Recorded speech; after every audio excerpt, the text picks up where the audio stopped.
Alrighty everyone, good evening to all of you. This is One Who Gets Bread, and in this video tonight we're going to be going over how to play a game of Pokemon cards. This is going to be a tutorial on how to play the Pokemon TCG game.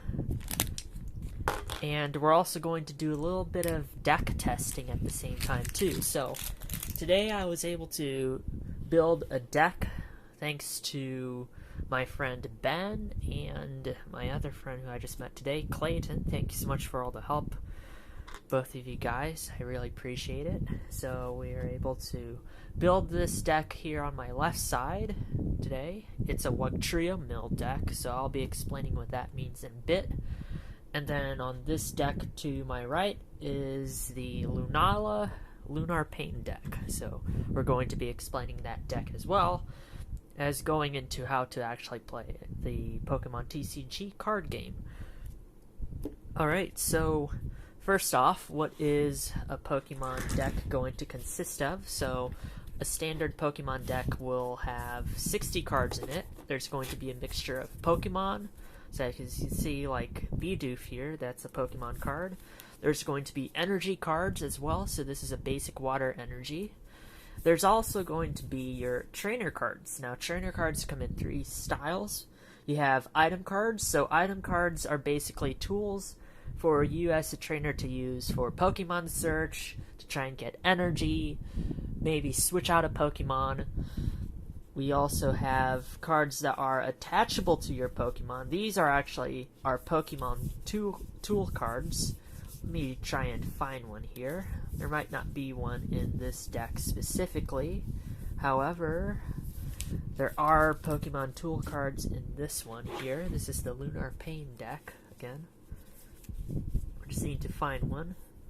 If we can't find one, we could also go over this type of card here. This is another trainer card. This is a stadium.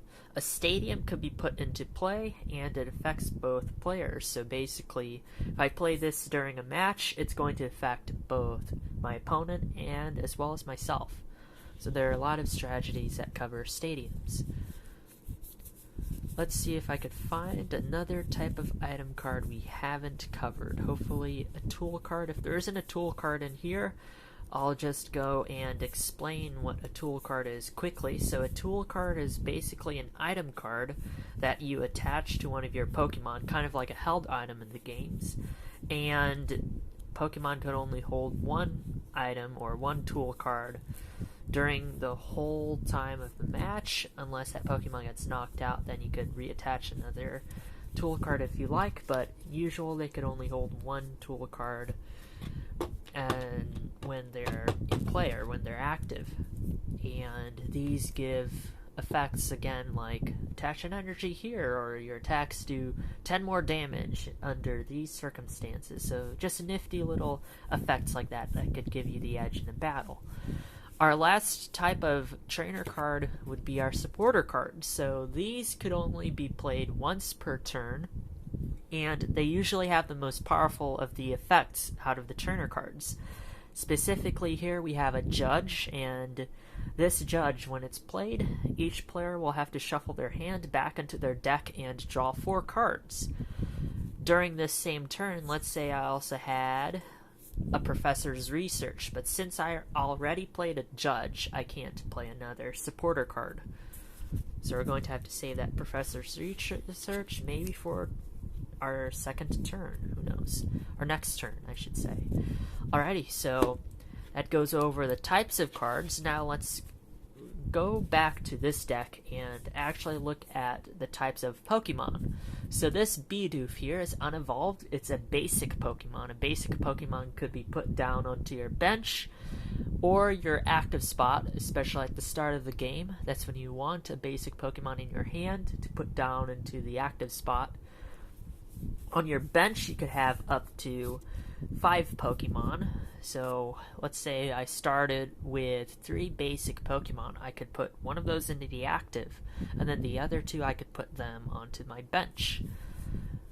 Another type of Pokemon we have in the TCG is a stage 1 Pokemon, like this Gyarados. Gyarados evolves from Magikarp, which is a basic Pokemon, and so when you evolve this Pokemon by waiting one turn after you've played a Magikarp, you place this Gyarados card on top of that Magikarp to evolve it. Now, you could evolve as many Pokemon as you'd like per turn, but you could only evolve each Pokemon once. You can't do it multiple times in the same turn. You'd have to wait an additional turn before you evolve anything on that Pokemon. We will see that in play as we get to our actual match here in a bit. Alright, so final type of evolution Pokemon is a Stage 2. So this is going to be something in the game like a Chandelure, where you have the Lampent and then the Chandelure. Or in our case here, we have the new Ice Dragon type Pokemon, Baxcalibur, and this evolves from Arctibax. Arctibax is a Stage 1 Pokemon, so this Baxcalibur is a Stage 2, so you would need to wait one more turn after evolving into an Arctibax to play your Stage 2 Baxcalibur and evolve it. Right, so those are the types of Pokemon in the single prizer. However, we also have ultra rare type Pokemon, which are Pokemon V, Pokemon EX, Pokemon VMAX, Pokemon V-Star, and also the evolutions of Pokemon EX. In addition to these, we also have some rule box Pokemon like Radiant Pokemon. I don't have an example with me in those decks, however, let's see if I can quickly find a Radiant Pokemon. We could get an example of one here shortly. If I don't have one with me right now, we could just... You know what? I do not have a Radiant Pokemon with me right now, unfortunately. I might... Oh, here we are. Here's a Radiant Pokemon. So, Radiant Pokemon, or we have something here like a VMAX. This is a Pikachu VMAX. So, the deal with these rule box Pokemon, when they're knocked out, your opponent will take more than one prize card for them. Usually when one of your Pokemon is knocked out, if it isn't something that has a rule box, so it isn't a V-Star, VMAX, or EX, or Radiant, they'll probably take one prize card for it. If it's a VMAX, they'll take 3 prize cards when it's knocked out. If it's a V-Star, a V, or an EX, they only take 2. Radiant Pokemon, however, you could only have 1 Radiant Pokemon in your whole deck. This doesn't mean you could have 4 Radiant Steelix. This means you could only have 1 card in your whole 60-card deck that says Radiant on it. So, Radiant as part of the name. So I could only have 1 Radiant Steelix in my deck. Right, so those are your rule cards, your rule box cards, our Pokemon. So I think we're ready to get a game going. I do want to make a quick note about deck building. So deck building, you'll usually want to pick 1 or 2 evolution lines. 3, you could also do 3 or 4. 4, you're kind of being adventurous there, but usually 3 or 4 is a pretty good amount of evolution lines for Pokemon to build around. You could also, of course, use Vs or other basic Pokemon in your deck, so like the Reggie deck that has all the Reggie Pokemon from Regigigas, Regirock, Regice, Registeel, Regieleki, and Regidrago. That involves multiple Pokemon, but they're kind of in the same theme of being Reggies. You really have to just look at the cards, know what they're going to do, and start coming up with some very interesting strategies by just reading their abilities and their attacks. So, in this deck, this is a Wugtrio Mill deck, so we're going to be using our Wugtrio, which is a Stage 1, to get to this attack here. So let's go over attacks while we're on it. So a Pokemon will usually either have an ability or an attack, or a mixture of both, or, you know, pick one here, whatnot. And a Pokemon can attack once the energy cost to the left of that attack's name is fulfilled. However, on an ability, you could use as many abilities as you like unless the text says otherwise. Abilities could be used from Pokemon on the bench or ones on the active. However, they do not have an energy cost usually, unless it's in the effect. This Wugtrio's attack for 3 colorless energy. This means it could be 3 lightning energy, it could be 3 water energy, it could be 3 fire. My friend Ben, he plays a deck where it's using Spidops EX and Wugtrio, so he also needs to use something to get that energy moving. He'll use a Pokemon called Armorogue that has a great ability that attaches fire energy. Since these are colorless energy in the undersea tunnels attack costs, he could use the fire energy for this attack. And so now usually you'll have damage here, but it's basically reading the text, following the effects, and coming up with a great strategy to win your prize cards. So for this attack, you'll flip 3 coins for each heads, discard the top 3 cards of your opponent's deck. So milling in the TCG means discarding your opponent's deck, trying to deck them out, because if they run out of cards to draw from the deck, you automatically win the game. So we're trying to put them in a difficult situation using a mill deck. Here's a tool card, so maybe we'll attach an XP share to one of our Pokemon when it's knocked out. We get to move a basic energy from it via the text and the effect of the card.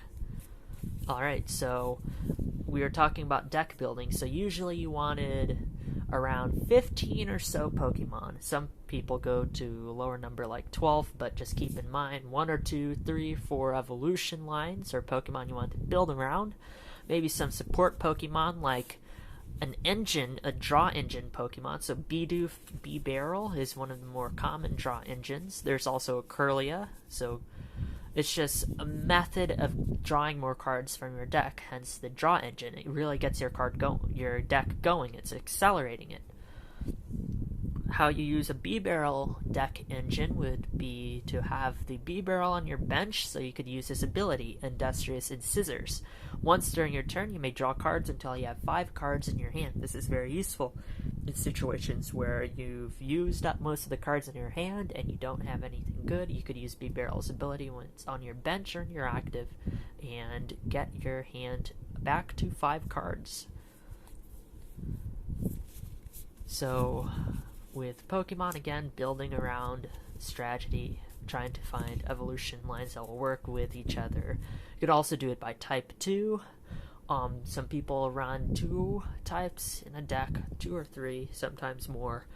It just all depends on what strategy you'd like to try out. I suggest looking at justinbasil.com or PokemonCard.io for some really good information on building decks, as well as deck lists for you to try out. They have lists on there. We also have some support Pokemon like Manaphy. Its ability Wave Veil prevent all damage done to your bench Pokemon by attacks from your opponents. So again, some have a supporter ability where they're just going to stay on your bench most of the time. Some that are going to be your active Pokemon like Wugtrio here, which is the main part of this deck, this specific one in my hands. Alright, so after that, let's go over your trainer cards. So remember how you could use as many item cards as you like. Pokemon tool cards, you could attach one per your Pokemon, but item cards, you could always use item cards unless an ability is preventing you, whatnot. But you could use as many item cards during your turn as you'd like. So usually you'd want something as a Pokemon search.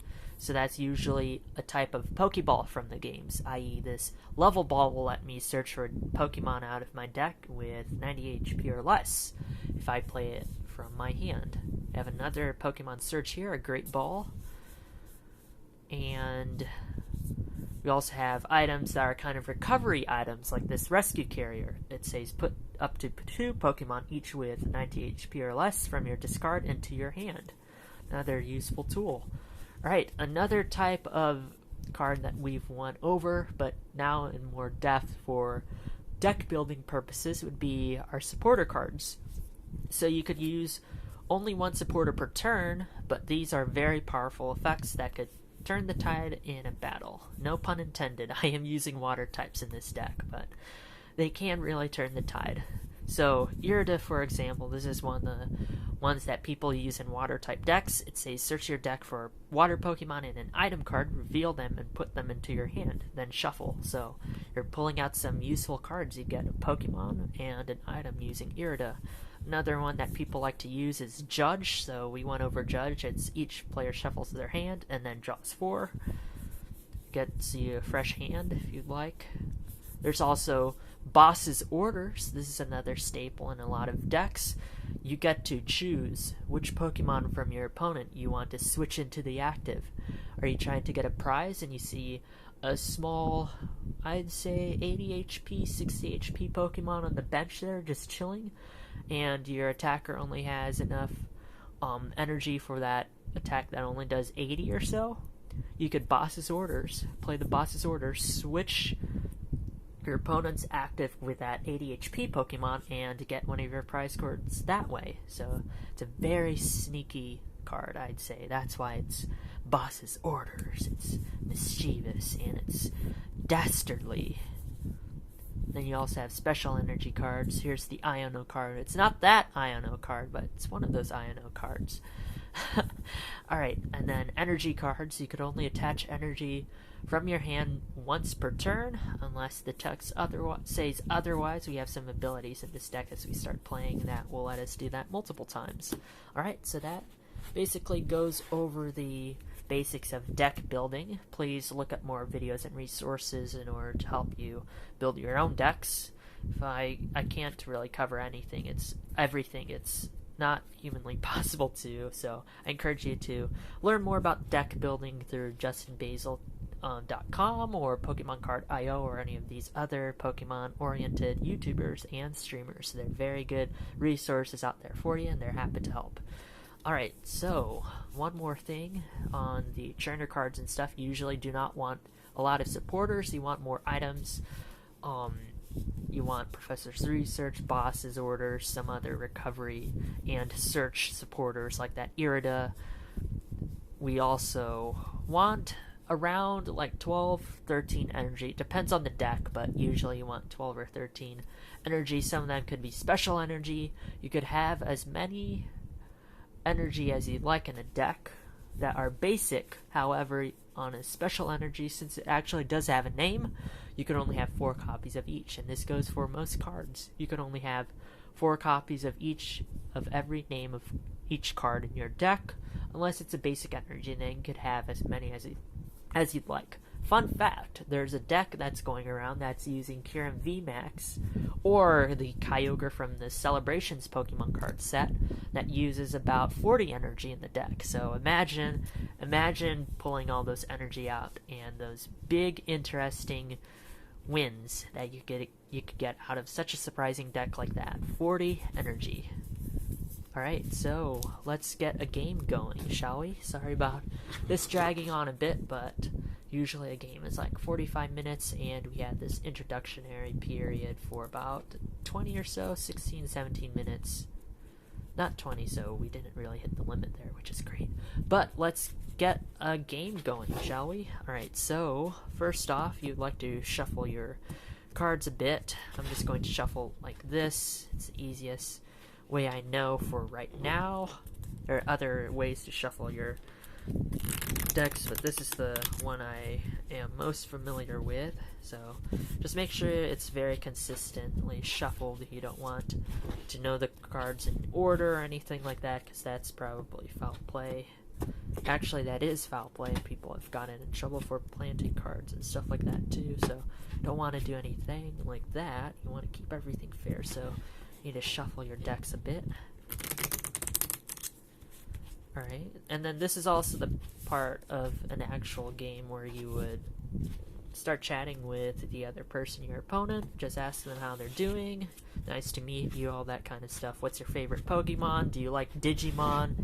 Do you like Brendan Fraser movies? I don't know. Just meet new people through the Pokemon community. That's always the fun part.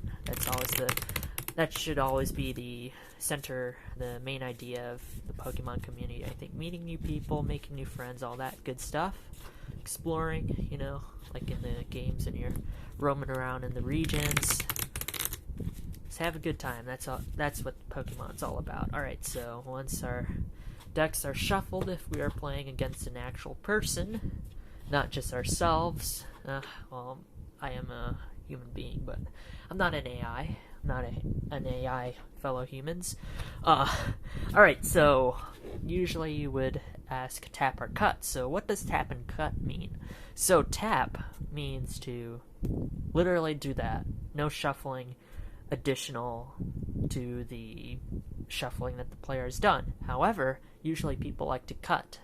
So if I said cut, and that means either the person who owns the deck or the opponent will be able to choose some random spot. Just move the deck like this. There you go. I've seen some very fancy cuts and stuff like that, but those are too snazzy for me, and I haven't even learned how to shuffle in a very snazzy way yet, so we're just going to cut like that.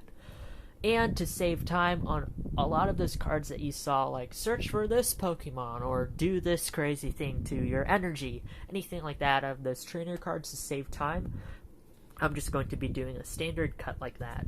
In a real game, you would be shuffling. Just want to make that note. Just for time's sake, I am just going to cut like this. Whenever it says shuffle your deck, I'm just going to cut. Alright, let's get started. So this is where, shake hands with your opponent, like that, I guess.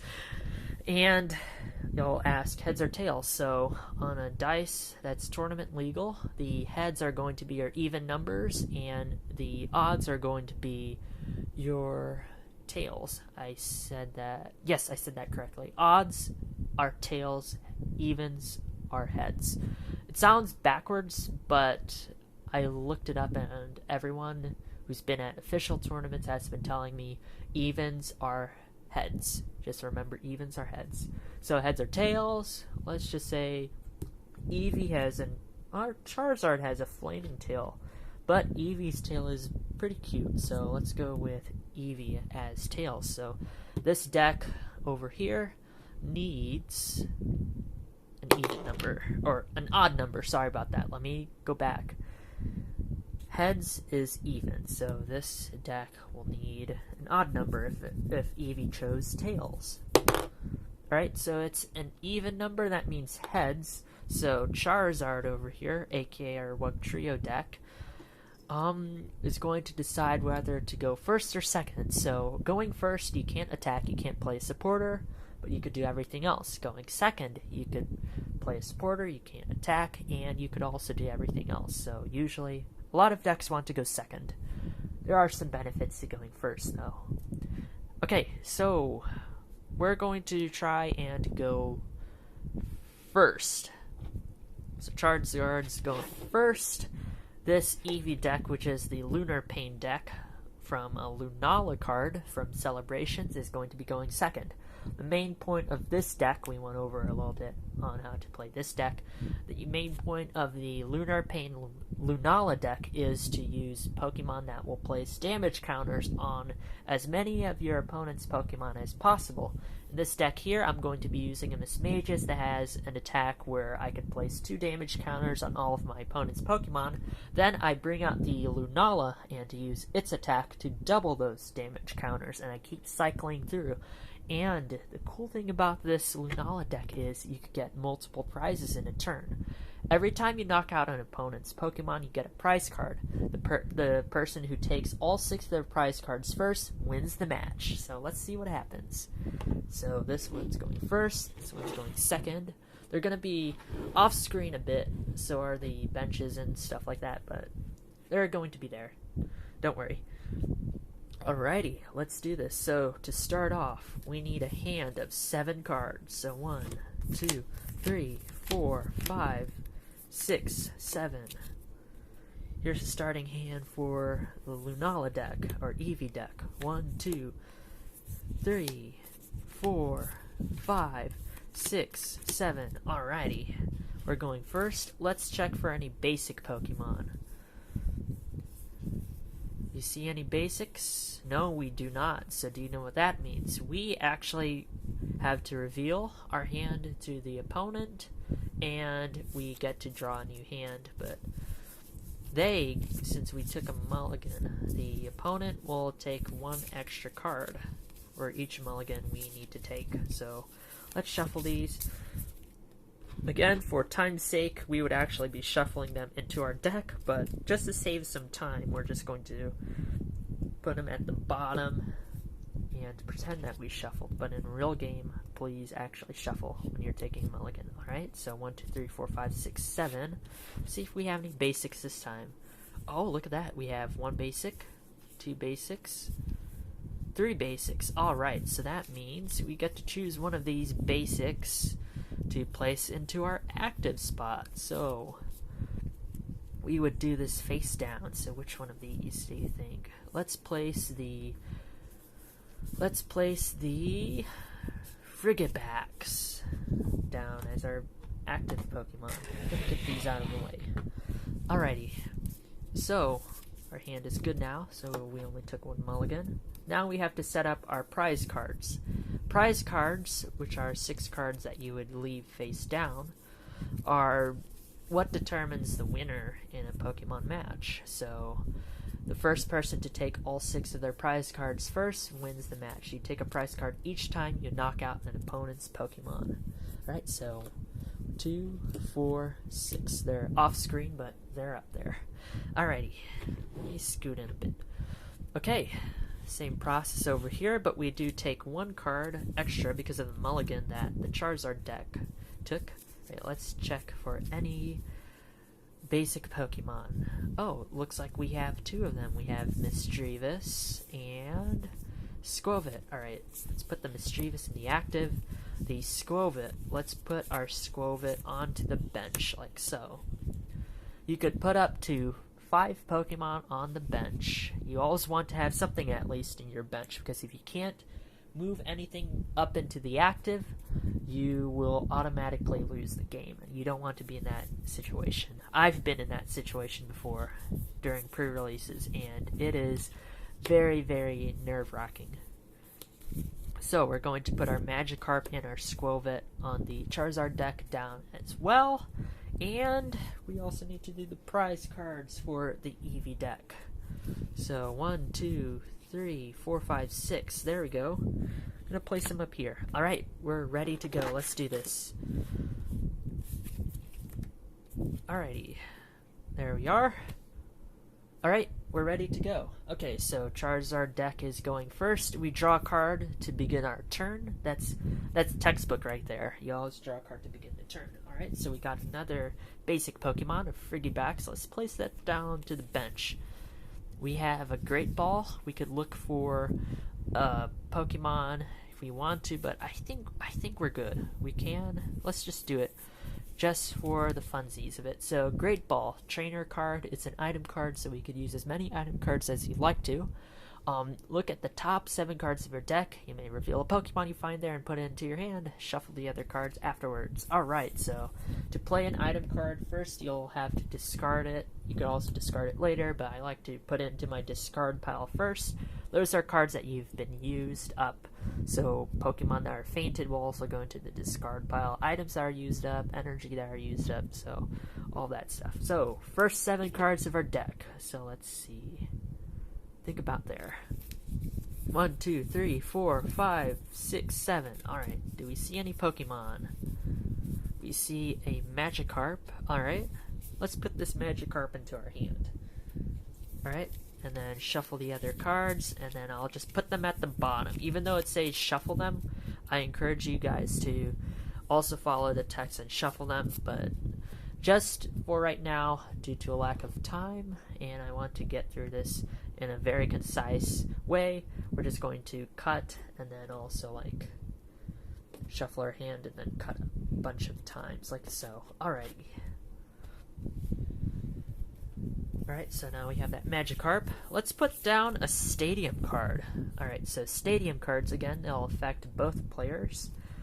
Whenever either player's active Pokemon retreats, put any basic energy that would be discarded into their hand instead of the discard pile. Alright, so I'm going to put that Stadium all the way up there, and it's going to be an effect for both players, not just the person who put it down. Alright, so I can use an ability if I'd like to. So that's Skwovet, but I kind of like my hand right now, because if I wait just 1 turn, I get to evolve that Magikarp into Gyarados. And Gyarados is a very powerful Pokemon, so let's save that in our hand, shall we? Alright, since we're not going to play any abilities, we can't attack, we can't play a supporter, we don't have any energy to attach. So if there was an energy card, we would attach it to one of our Pokemon from our hand once per turn. We don't have any this time, so that means we say pass, and it's now the Eevee deck player's turn. Alright, Eevee deck player will draw a card to begin their turn. Oh, look at that, Radiant Alakazam. Let's place that down onto the bench. That's going to be useful to us later on because from its ability here, once during your turn, we may move up to 2 damage counters from one of your opponent's Pokemon to another of their Pokemon. And this deck, the Lunala deck, is all about those damage counters, so we gotta keep them moving. That's why we need that Radiant Alakazam there. Okay, here's our hand. Let's go and attach, for turn, let's go and attach a Psychic Energy from our hand to the Mischievous. Alrighty. Let's go and... ooh. Alright, next, let's use a Fog Crystal. So this is a Pokemon Search card.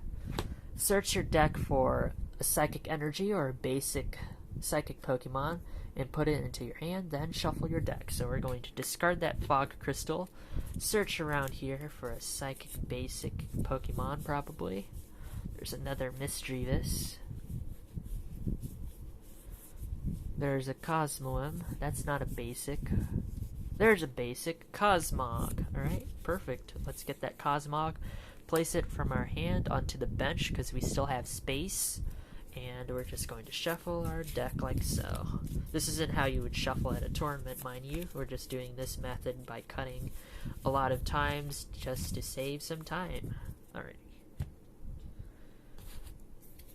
Okay, now, since we are the player going second, I could play a Cynthia's card since it's a supporter.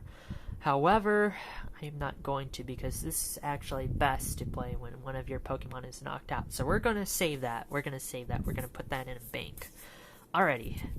So, let's see our Pokemon in front. Let's see if we have enough energy. So Confuse Ray requires 1 Psychic Energy in its energy cost. And look at that. We have a Psychic Energy attached. That means we could attack. So let's use Confuse Ray. So first off, Confuse Ray is going to do 10 damage only. We don't have a weakness to Psychic, so that's only going to be 10 damage on our Frigibax. And we also have this very interesting special condition called Confusion. So from the video games, you might remember it hurt itself in the Confusion. Confusion is also in play in the TCG. If a Pokemon is confused according to Bulbapedia, its card must be turned upside down. So Frigibax is gonna go upside down to hopefully Party Town. I don't know. If we get cured from the confusion, that might be Party Town. If that Pokemon tries to attack, the player must flip a coin. If the coin is heads, aka an even number, not an EV number, an even number, the attack proceeds as planned. However, if the coin lands on tails, 3 damage counters are placed on the Pokemon and the turn ends. So we gotta hope for those even numbers as our confusion happens. We could get rid of the special condition by either switching out, and it varies on the special condition. Like confusion, you just have to flip a coin heads each time, or we could just move it to the bench. That should cure it, or evolve it. Those are ways to cure most of these special conditions, but things like paralysis, you can't retreat, so it's just on a case-by-case basis. Alright, so Confuse Ray has been used. Frigibax is confused. Once you attack, your turn ends, so it's now the Charizard deck player's turn. So we draw a card to begin this turn. Oh, look at that, it's a Bidoof. Let's place this Bidoof down onto our bench. We're almost at a full bench on this side of the board. And our Magikarp here actually was in play for at least one turn. That means we get to evolve it into Gyarados. Yeah, let's put that thing on there. Let's put that Gyarados on there. Alrighty. Let's play an item card since our only card is a Magikarp. Let's play our item card here, Pokegear 3.0. Look at the top 7 cards of your deck. You may reveal a supporter card you find there and put it into your hand and shuffle afterwards. Alright. Top 7 cards.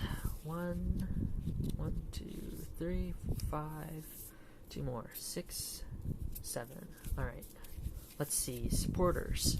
There's one supporter. There's a supporter. Looks like those are our only 2 supporters, so Let's get that boss's orders out. Yeah, boss's orders. There's Getsis from the Univim games. Alright, so we're gonna shuffle this and shuffle it back into our deck. Could do those quick shuffles. Do it in camera. You can actually see it being shuffled. There are much better ways to shuffle, but I haven't honestly learned how to shuffle in those methods. Kind of could, but it would take a bit, so I'm just doing it to cut here, cut there, you know, go fish type shuffling, I guess. Alrighty, that looks good. Alrighty, there we are. Alright, we have that boss's order, so we could use it to force the opponent up as long as we haven't used our supporter for the turn, which we haven't. So, let's use boss's order. Switch in one of your opponent's bench to the active spot. Alrighty. Which one of these Pokemon will be dastardly brought into the active spot? How about Skwovet? So Skwovet is part of the draw engine. We'll see that being played in a bit, hopefully, if we get our B-Barrel on this side. Alright, so now that Skwovet is in the active, it's exposed. If I had this B-Barrel, remember the B-Barrel, the ability, I could play the Skwovet ability, Nest Stash. Once during your turn, you may shuffle your hand and put it at the bottom. If you put any cards on the bottom of your deck, and this way, draw a card. Alright, so I'll only have one card in my hand if I use that ability. Then, if this was a B-Barrel, I could use the Industrious and Scissors ability to grab 4 to get to a hand of 5. So, having this Skwovet in the front here on the opponent, it's kind of exposing their draw engine. It makes it vulnerable. There are methods of rescuing the Skwovet, yes, but right now, it's in a very vulnerable position. Alrighty. We can't attack, so we don't have to worry about the confusion thing, since we're not even attacking. We don't have enough energy. We don't have water and any other type of energy to use tackle. Alright, so that means we go to the Eevee deck player. They draw a card to begin the turn. Alright. Oh, look at that. It's a Bidoof. Alright. Let's see. Let's place that Bidoof down. There we go. We could retreat. We could retreat, actually, and hit the Frigibacks again with our Confuse Ray. So, how to retreat. So, first off, you could only retreat once per turn. However, you could use a switch card or a switch cart, anything like that, to move yourself around an additional few times, but usually only once per turn. So retreat. You look at the retreat cost on the bottom right of the card. This Skwovet has a retreat cost of 1 energy, so we could attach per hand, which you could also do only once per turn. Retreat the Skwovet, right? So this would go into the discard, and then we choose one of our bench Pokemon to be our new active. However, we have that Skater's Park. So Skater's Park, whenever either player's active Pokemon retreats, put any basic energy that would be discarded into their hand instead of the discard pile. So, instead of discarding that energy off of our Skwovet, we actually put it into our hand. There we go. It's flipped. There we are. Alrighty. Okay, so that now means we could attack again with Confuse Ray, so that's going to turn this damage counter into 20. It's still confused, so we don't have to do anything there. However, it's Charizard deck's turn, so we draw for turn, and we get a Great Ball. Alrighty. Let's try that Great Ball. Let's try and see if we could get our B-Barrel. So Great Ball, we look at the top 7 cards of our deck and reveal a Pokemon, put that Pokemon into our hand, and then shuffle. 1, 2, 3, 4, 5, 6, 7. Let's see, is there a B-Barrel? Ah, it looks like there's not even a single Pokemon on there. Right, so that just means we shuffle our cards back into the deck that we've looked at. It's gonna go like this. Alrighty. Let me pull some here just in case. There we go. Alrighty, let's use Nest Stash. So once during your turn, you may shuffle your hand, put it at the bottom of your deck. If you put any cards on the bottom of your deck, and this way, draw a card. So we only have 1 card in our hand. We don't have to worry about shuffling. It's a Magikarp, by the way. Draw the top card. Oh, double turbo. Alright, so we could actually use this later on, though. We don't want to use it yet. We'll use this later on, so I'm going to hold on to this. Alright, we can't attack, so we don't have to worry about confusion, so we're going to say pass. Back to the Eevee deck. Alright, level ball. We drew for turn, and we got a level ball. Alright, so let's use that level ball. See if we could get something interesting. So search your deck for a Pokemon with 90 HP or less. Let's do that. Discard that level ball. Look in here for a Pokemon that has 90 HP or less. Not the B-Barrel. Fortunately, we can't use it on the B-Barrel though, because it has 120. However, look who we could pull out. We could use in this Pokemon card game now. Alright, Mismagius, the evolved form of Misdreavus. This Misdreavus has been in turn for at least one turn, so that means if we pull this Mismagius out, we could actually evolve our Misdreavus right into it. And it also has 90 HP, so that's pretty cool. So we could just do that, attach from hand, and then evolve. There we go. Don't forget to shuffle. Then sometimes when you're shuffling in an actual game, like at a tournament or a local card store or whatnot, or playing with friends, you could also ask them each time you shuffle, or you have to shuffle, you could say tap or cut. So let's model what. Oh, you don't want to look at the cards in your deck right now, so I'm gonna have to burn that and shuffle a bit more. Alright, so let's say we just finished shuffling. We'll say tap or cut. The person says cut, so they're gonna cut the deck like so. There we go.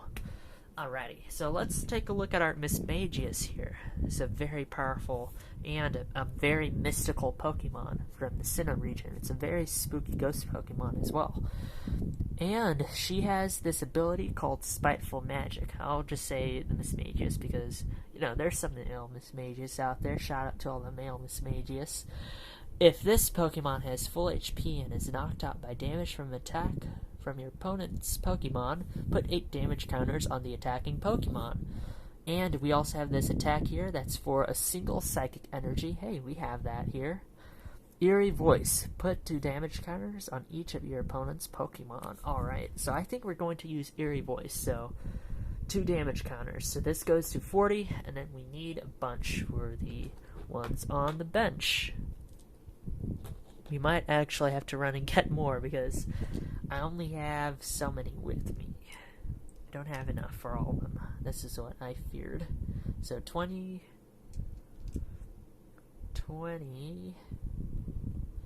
and we're going to have to use something here for 20. Another 20. I don't have anything. Here. Hold up. I'm going to go and actually run for some. I forgot to bring them with me, but 20 here. Here, let's just use that for now. 20, 20, 20. There's going to be a 20 there. Alrighty, I'll be right back. It'll take less than a minute. Sorry about this. I forgot to bring them.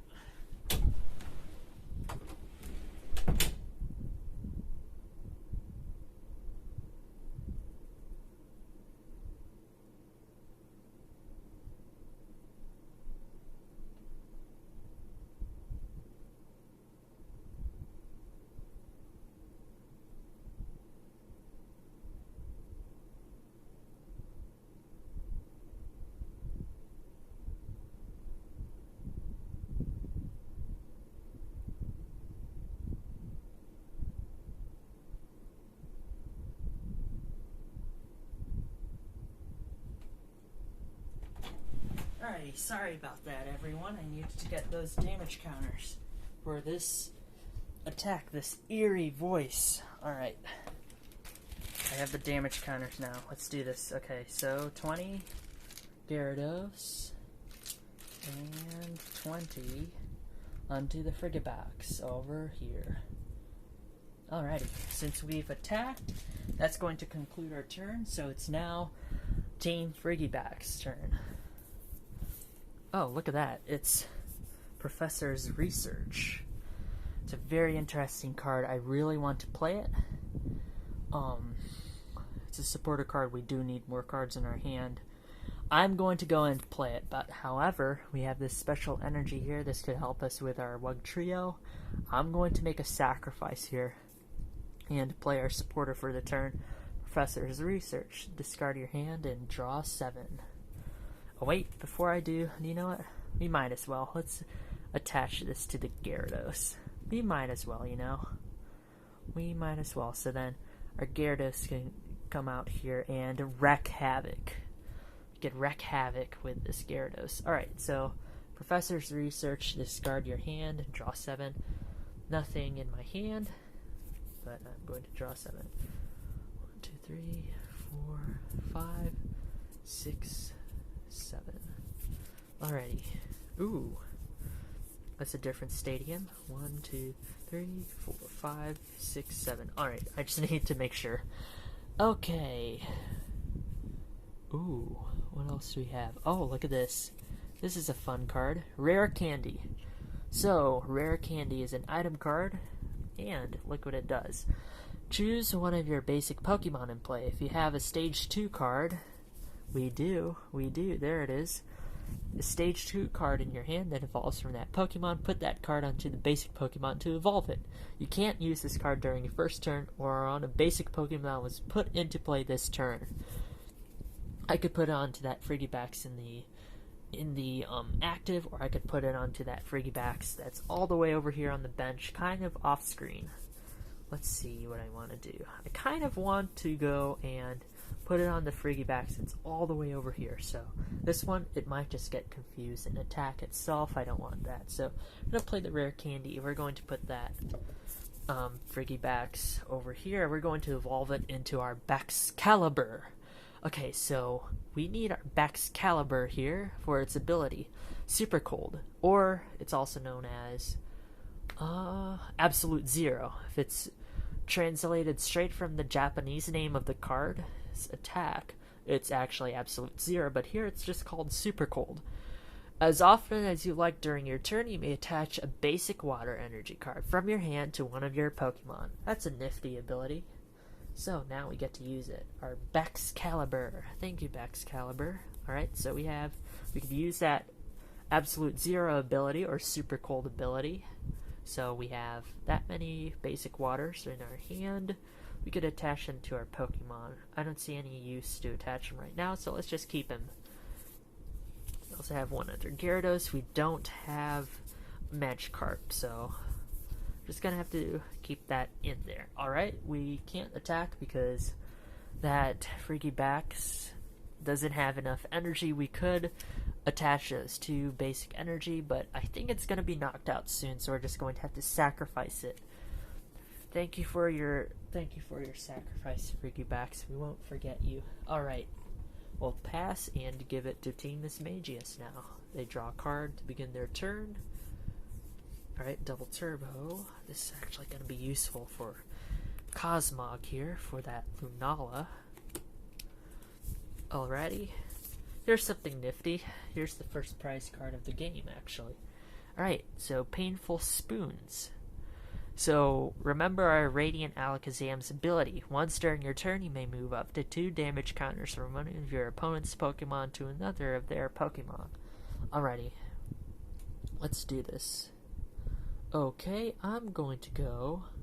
How about let's take off the damage on that Squovet and move it to our Frigibax using Painful Spoon. So imagine a Psychic Spoon scooping up that damage and plopping it down on the Frigibax.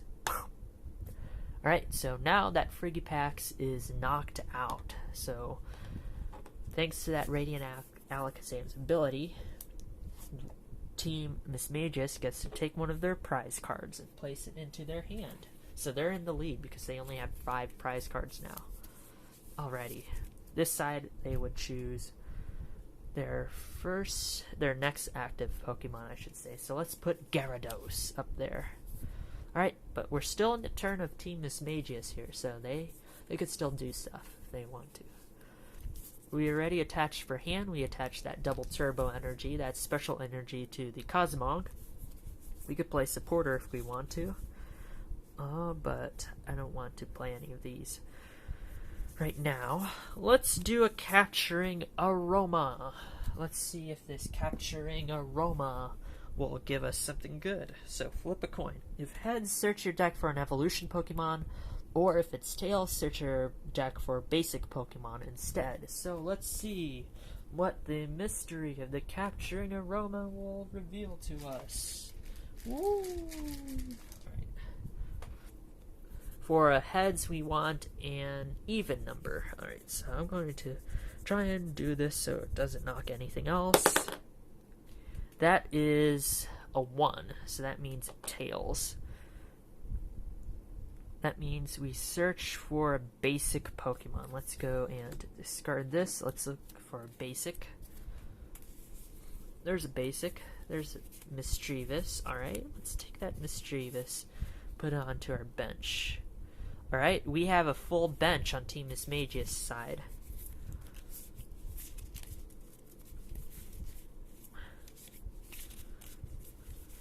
Alrighty, shuffle. Okay.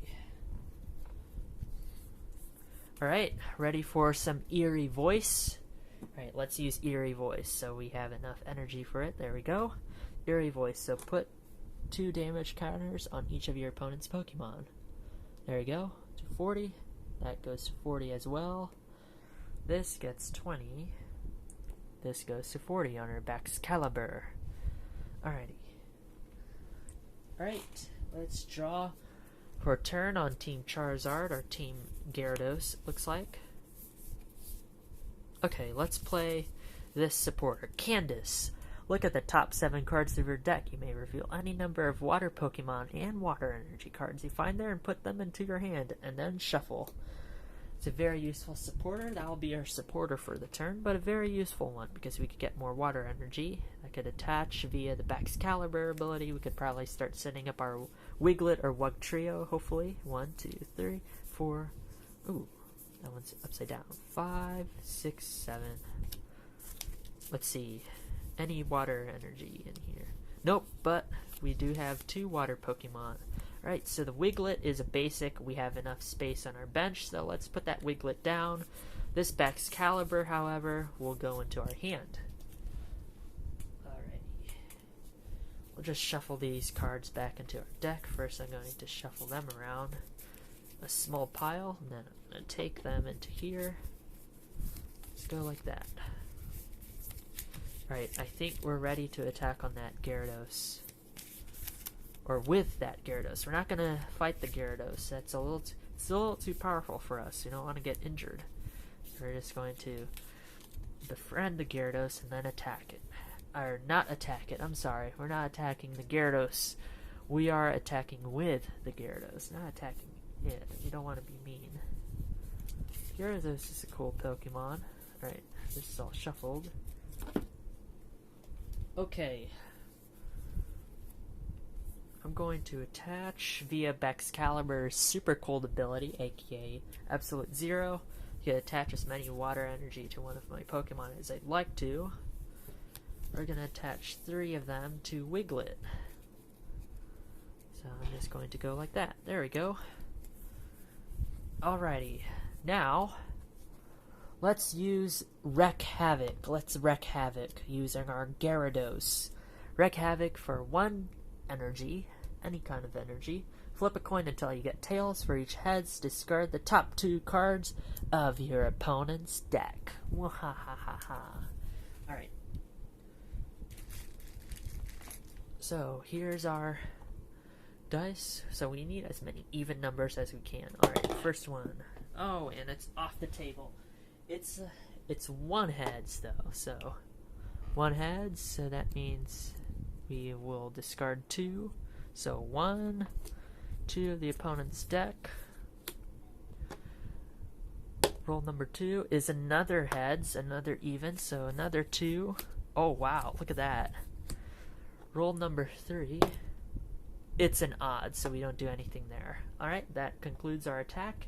So, it's Mismagius' turn. Let's draw a card to begin it.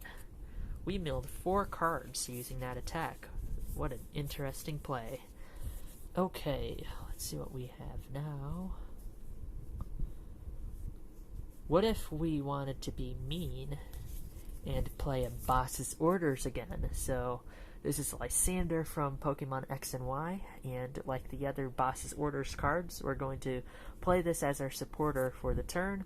We're going to switch one of our opponent's benched Pokemon with their active. Wahahaha. Alright, so let's switch out that scary, intimidating Gyarados. No pun intended. Gyarados has the Intimidate ability in the games. Let's switch it out with the Wiglet. Yeah, let's get rid of the Wiglet, because that could also mill us once it evolves into Wugtrio. Alright, now we're going to use Radiant Alakazam's Painful Spoons to move the damage from our Squovit to the Bidoof. This knocks out the opponent's Bidoof, so it gets rid of their engine. Look how dastardly we are. Alright, and we take a prize card for that because we knocked out the opponent's Pokemon. Goes into our hand. Alrighty, here's our hand so far. We could attach return if we'd like to. Let's do that. So let's attach Psychic from our hand to the Mischievous. Alrighty, and let's use Eerie Voice again. Yeah, unless the card says discard energy after using this attack or something like that, you get to keep your energy on your card, on your Pokemon.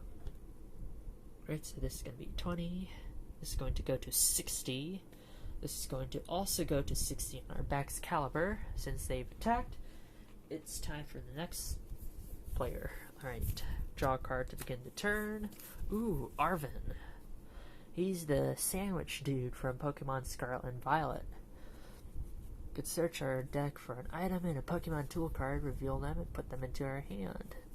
Yeah, do you know what? Let's play Arven. Let's see what Arven could cook up for us. So we need a Pokemon tool card and an item card. Let's look for some.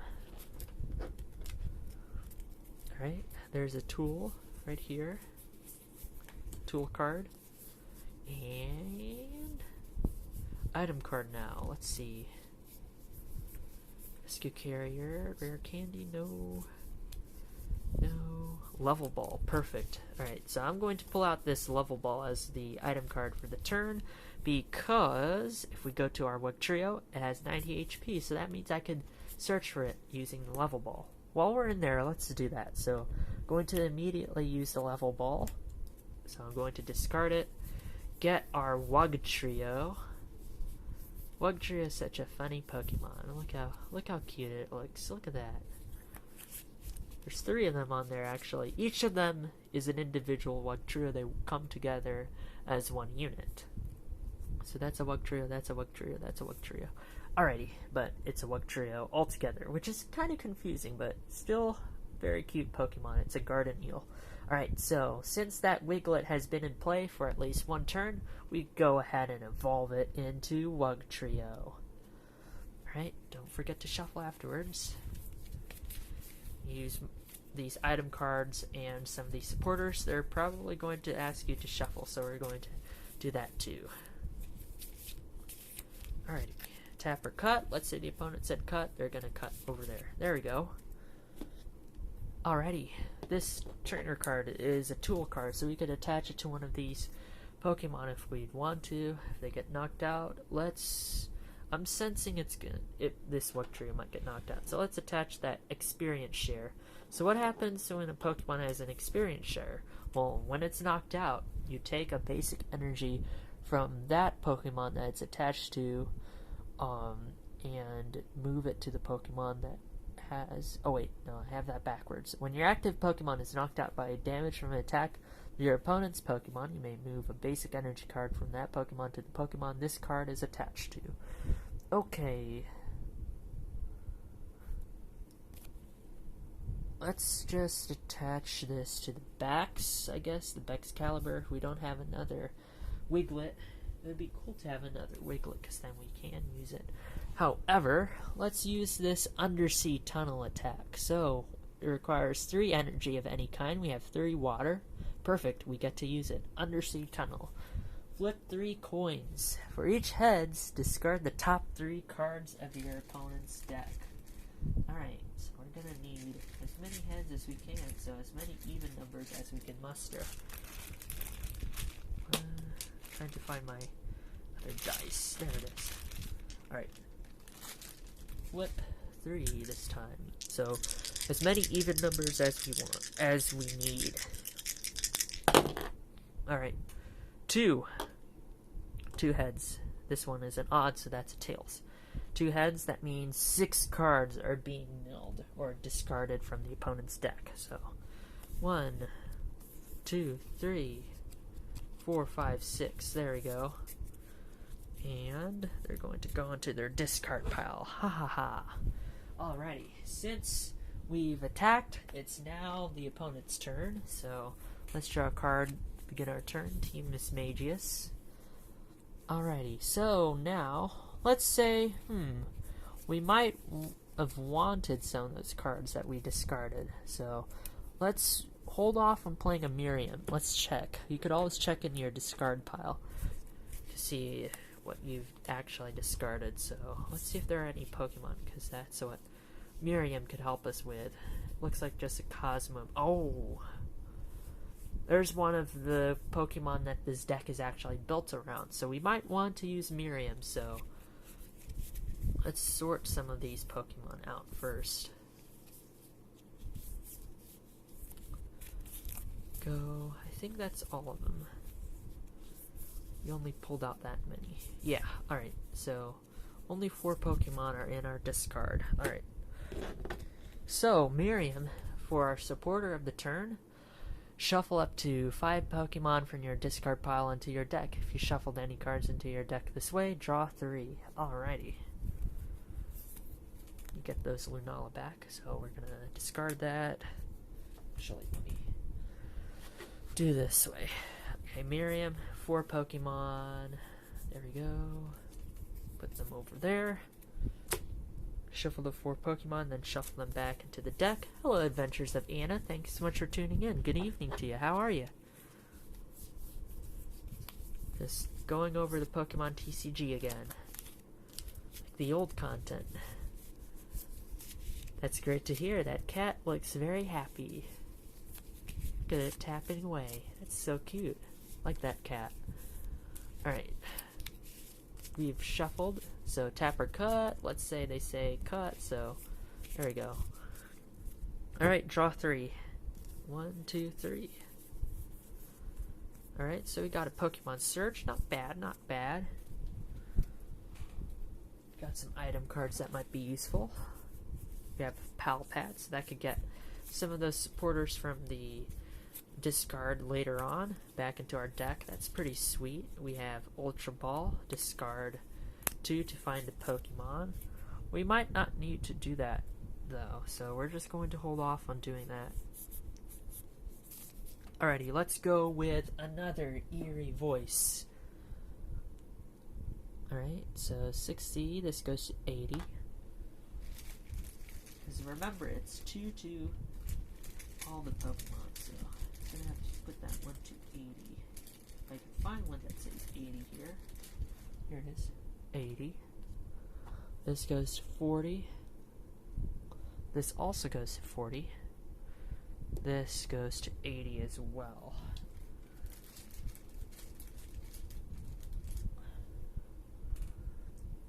Alrighty. That concludes the turn. Right, so now let's draw for turn on Team Charizard. We had for Dindin, we had some like kind of grilled chicken, I would say, but it was cooked in our fancy air fryer, so it's not really grilled, but it's kind of in the style of grilling. I'll just call it air fried chicken that was seasoned. We also had some strawberries for dessert. They're very, very sweet. I really like them. I had some rice as well, and then some salmon. What did you have for Dindin? Alright. We drew for turn. These are our cards.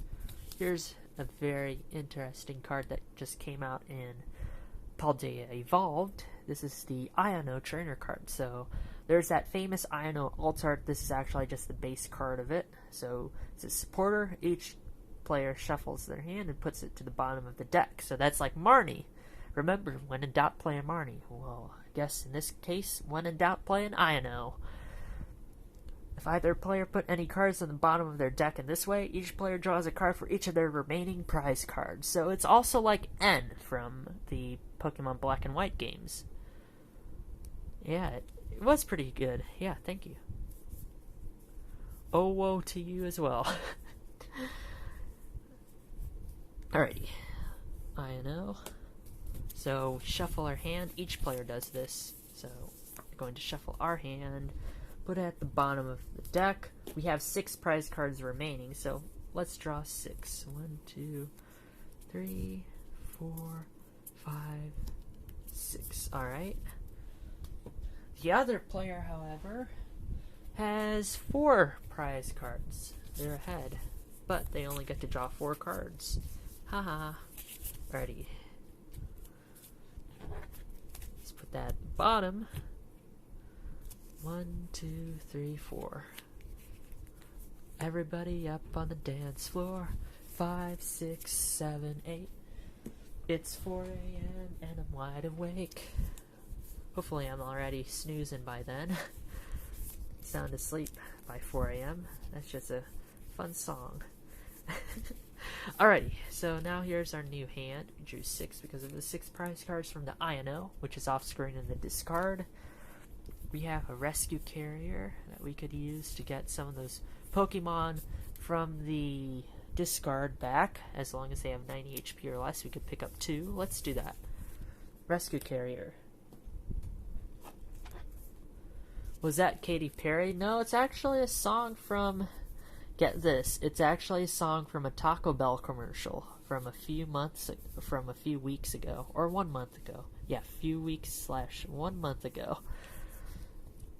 It's a very catchy song. It goes like 1, 2, 3, 4.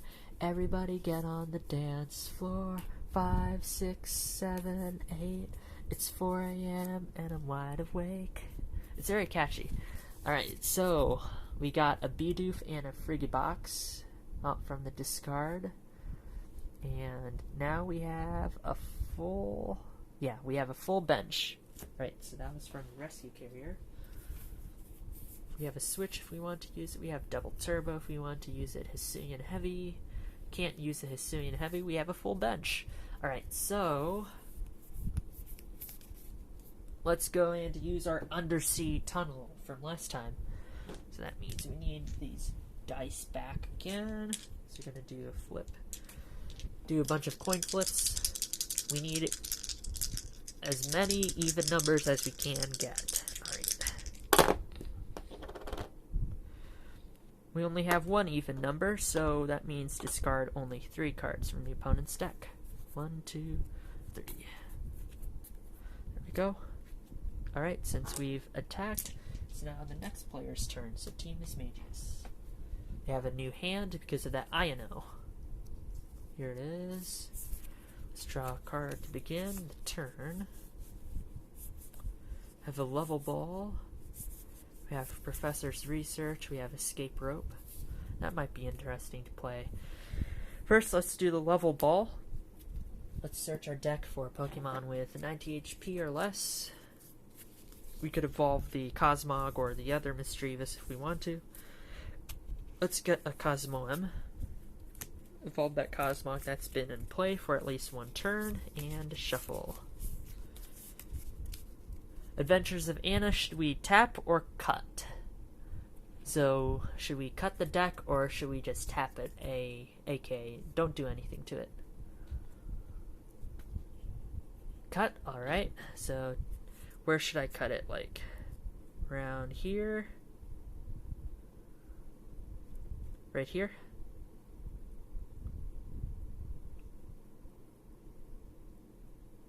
Or back here? The second one? Alright, sounds good. So, gonna cut like that, and there we are, shuffled. Alrighty, thank you for that. Much obliged. Alright, so now we could play an Escape Rope, but we don't have another Mismagius. We could play Professor's Research. We haven't used a supporter. That would get rid of Manaphy. We don't have any space for Manaphy. That escape rope could be interesting later on. We could get rid of the Wugtrio in the front, stop it in its tracks. Let's use the escape rope. So each player switches their active Pokemon with one of their bench. Your opponent switches first, alright? So that Wugtrio is giving the deck trouble because it's a mill Pokemon. It keeps discarding our cards, so let's switch it out to something that can't mill. Let's switch it out with the Baxcalibur, because this ability here lets the opponent attach as many water energy cards as they want to one of the Pokemon, so that's going to really mess with their strategy. Okay, so since we played an escape rope, however, we are also going to have to switch into something else. Let's switch into the Cosmoem. Alrighty. We could use the Radiant Alakazam's ability, Painful Spoons, to move 20 from one of these Pokemon. Wait, this was on here. 40. Yeah. Okay, so let's move 20 from this Gyarados, so that's going to go down to 60. We switch to a different dice here. 60. This is going to go to 60, and that Squelvet is knocked out. Alrighty. Here we go. We take another prize card here. Here we are.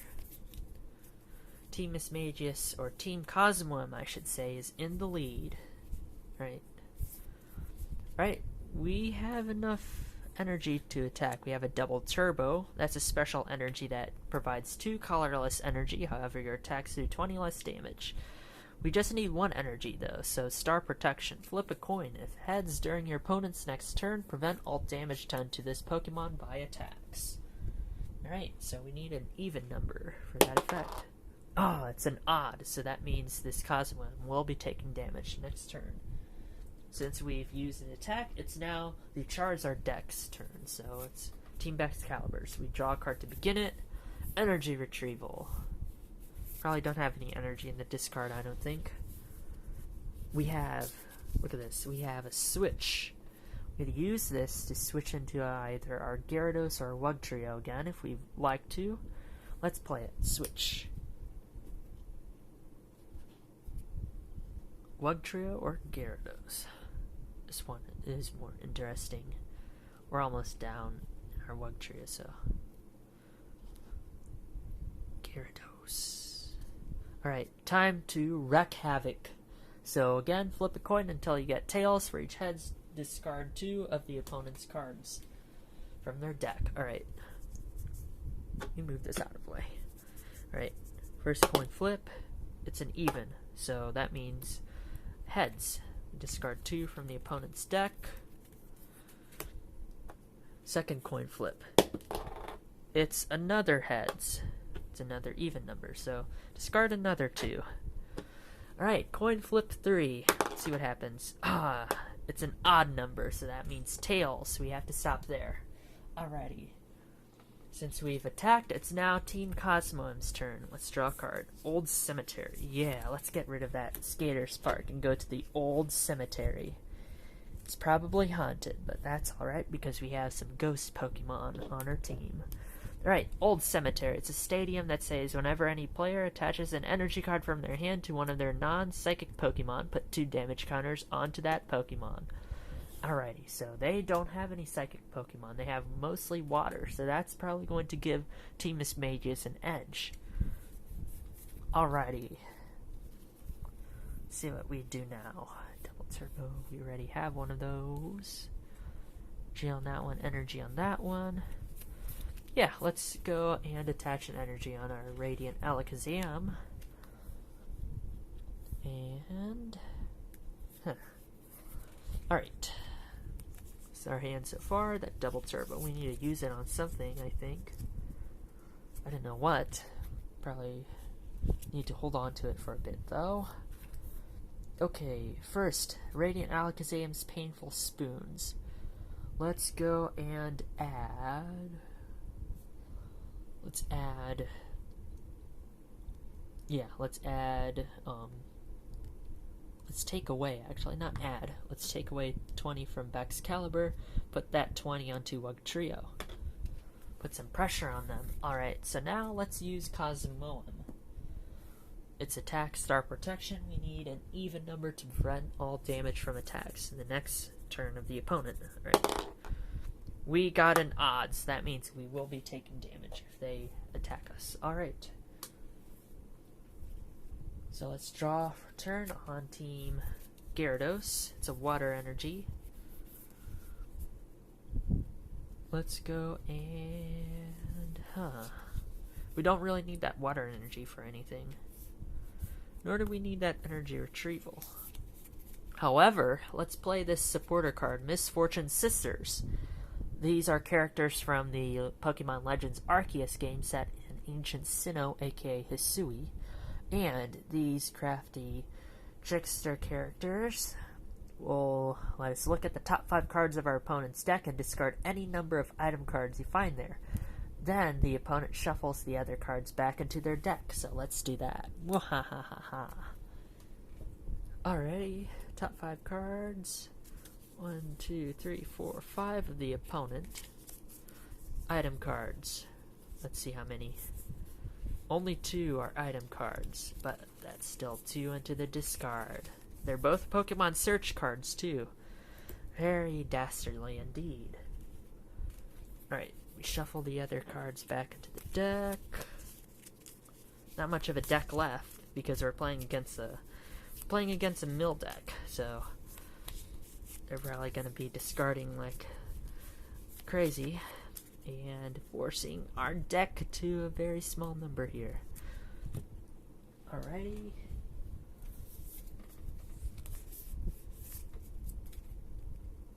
Okay, so let me think what else we could do. Got that water energy. Don't want to attach it unless it's an ability. Was it that? Ability. Sorry about that. That ability here, the Absolute Zero, aka Super Cold ability of our Pkmn, that will bypass the old cemetery because we're not attaching by hand. However, I don't think anything here needs energy right now, so we're just going to leave it be. And we're going to wreak havoc again with Gyarados. So, flip a coin until you get heads for each, or flip a coin until you get tails for each head. Discard 2 of the opponent's deck. Alright, first coin flip. It's a tails immediately, so that means we can't do anything. Alright, so that means Team Cosmoem draws a card. Oh, look at that. It's a Lunala. Yes, this might be our saving grace. Let's see. Lunala is a Stage 2 Pokemon. It's from the Pokemon Sun and Moon games. And you have this attack here, Lunar Pain, for 2 colorless energy, which we do have because of that double turbo. Double the number of damage counters on each of your opponent's Pokemon. Alright, let's do that. Lunala is in play now. We could move some to something else here using the Radiant Alakazam's ability Painful Spoons, probably to score another KO. Let's see. So if I add 2 here, this is going to give us another KO. Alright, so if I take away from the Gyarados, if I take 20 away from it, we could also just take, if we take away 20 from it, get this to 40, move this to 80. Alright, and now Lunar Pain. Alright, so double all of these. This is going to knock out the Wugtrio. That's knocked out. This is going to go to 80, so I'm just going to go like this. Alright, and 80 times 2 is 160, so it's also going to knock out the Pkmn. Alrighty, we do have that experience share, but it's on the Pokemon that is knocked out, so can't really do anything. Alright, so that's going to be discarded too. Oh man, we lost one of our mill Pokemon as well as our acceleration Pokemon in that Pkmn. Lunala takes 2 prize cards. And look at that, it's match point. Only one prize card left. Alrighty. Since Lunala has attacked, it's now the other player's turn. So let's draw a card to begin. Turn. Level ball. It's a level ball. What could we do with this level ball? I wonder. Let's use our Hisuian Heavy Ball. Since the benches are open now, we could use this card. So look at your face-down prize cards. You may reveal a basic Pokemon you find there, put it into your hand, and put this Heavy Ball back in its place. See our prize. There's a Wiglet. There we are. Alrighty. There's 80 now. Never mind. Okay, Wiglet is onto our bench now. We take this Hisuian Heavy Ball, replace it into our prize cards, shuffle all of them. Once again, put them face down. Alright, face down. Alrighty. We could search for a Wugtrio if we wanted to. Yeah, we could also do that. We could also do the Turbo. Let's attach for hand. But since it is a non-psychic Pokemon, we have to put 20 damage counters onto our Wiglet. Oh no. Alright, now, level ball. Search our deck for a Pokemon with 90 HP or less. That's going to be our Wugtrio. They have 90 HP. There it is. Put that into our hand. We can't evolve that Wiglet yet, so we're going to have to hold off on doing that. Let's shuffle.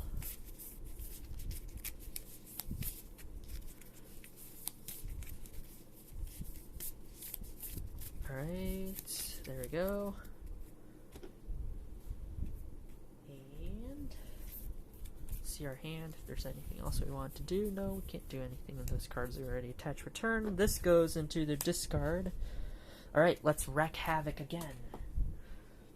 We need as many even numbers as we could get. Where did the dice go? I lost it. Let's get another one. Alright. Need an even number. Ah! Oh, it's an odd number. First one. Alrighty. Since we've attacked, let's go to Team Lunala. Draw for turn. It's an Ultra Ball. Alright. Professor's Research.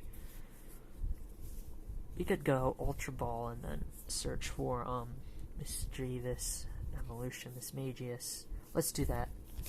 I'm going to use the Ultra Ball, discard 2 cards from your hand, search your deck for a Pokemon, reveal it, and put it into your hand. You could only use this card if you discard 2 other cards.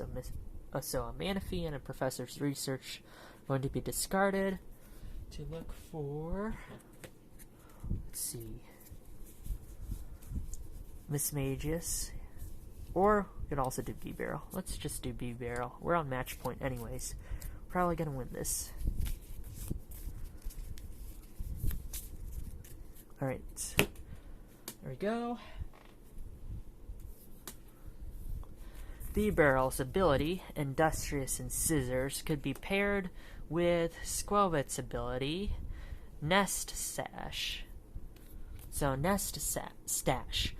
Once during your turn, you may shuffle your hand and put it into the bottom of your deck. If you put any cards in the bottom of your deck in this way, draw a card. Alright, so first I'm going to check if there's anything I actually want to use. No, not really. Okay. So, shuffle this. Like so. Okay. Put them to the bottom. Do you know where I could sell Pokemon cards? Because I know people from here like them. Well, fortunately, there's no Twitch shipping yet. Yeah, that's true. Oh, hi, TrickyTimeTree. How are you? Thank you so much for tuning in.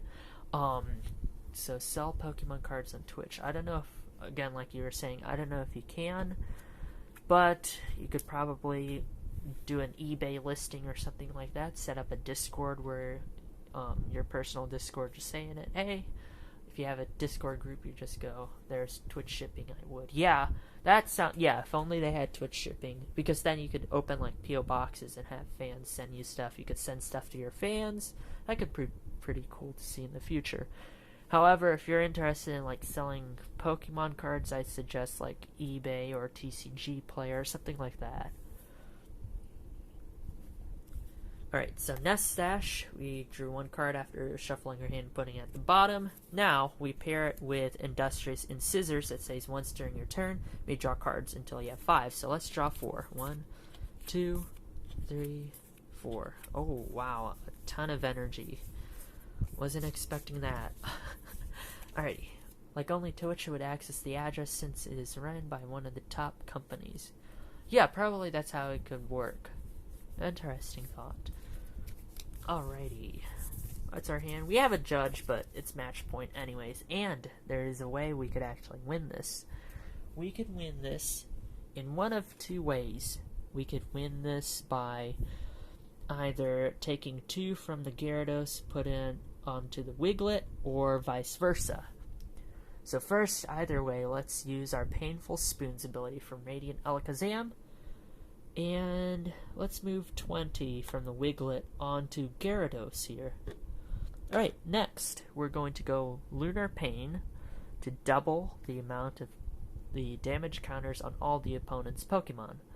This 100 will go to 200 and knock out the Gyarados. Scoring Team Lunala and Team Mismagius the win by taking the last prize card. There we are. So, Team Lunala has won over Team Wugtrio. It was very interesting because this is a mill deck, and you can clearly tell that this is what's left of the deck. Not very many cards. The coin flipping, it's supposed to be 50-50, of course, but sometimes flukes happen. You don't flip as many times, so it doesn't look like it was 50-50, but if you're lucky enough to get something near 50-50, you should be eating away at their deck like this during that mill deck. But, you know, coin flips happen here and there, you know, and sometimes they're just not there. So we were trying to deck them out. However, Lunala and the Mismagius deck here, it's about placing those damage counters. Alrighty, so that's how you do a game of the Pokemon TCG. Hope this was very informative and it has inspired some of you to try out the TCG game as well. I just said trading card game. The Pokemon card game, let's say that. Hopefully it inspired you and makes you interested into learning more and building your own decks too. Playing the Pokemon card game with your friends and family. So yeah, it's a pretty fun thing to do.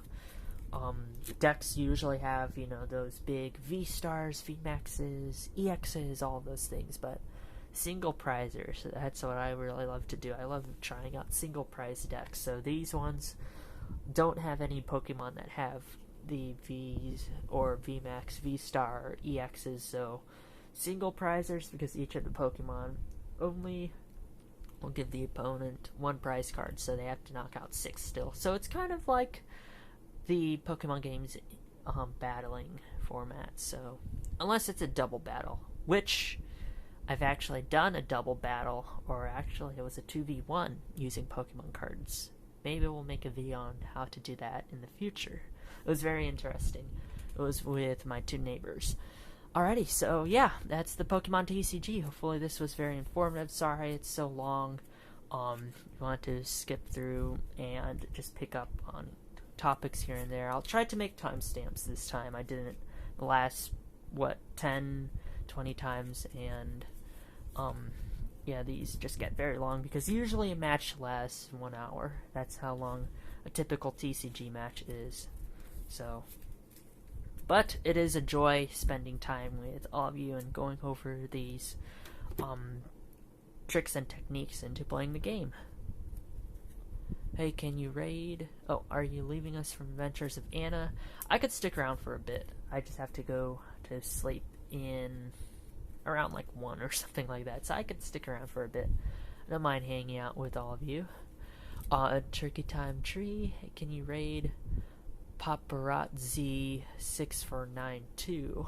Let me see if I could raid in this mode. I can't remember if I can. I know if I go on another device, I'm able to raid, I think. I haven't tried it yet. I just saw a button that said raid, and let me try that. Alright, I'll try it right now. Let's see. Let me open my other thing here. Isn't it if I raid, I need to end the stream, right? I can't remember how to raid. I can't find it on here. It must not be on the iPad version. That's my other device I have open right now. It's not on here. However, I'd be happy to give out a shout out to Paparazzi6492. Please go and check out their content. I have faith in TrickyTimeTree that they make some pretty good stuff, and if TrickyTimeTree likes them, encourage everyone here to give them support. I just can't find the raid button on my iPad, the app version. It's not letting me see it for some reason. Yeah, I tried looking for it on my iPad. I have the Twitch app on it, but it's not listed as something I can do. I can type in chat, I just can't find the raid button. Like if I go to my manager here, I'm already streaming, which is weird. It's just telling me, you want to go and stream right now? Yes. Oh, there it is. Alright. I just found it.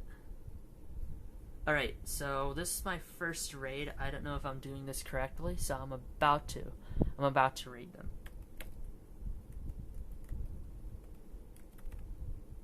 $6492. Oh, they do TCG as well. Alright. Okay, so do I just hit start raid? And then continue streaming here? This is my first time. Sorry about that. I don't know any of these controls really. Okay. There we go.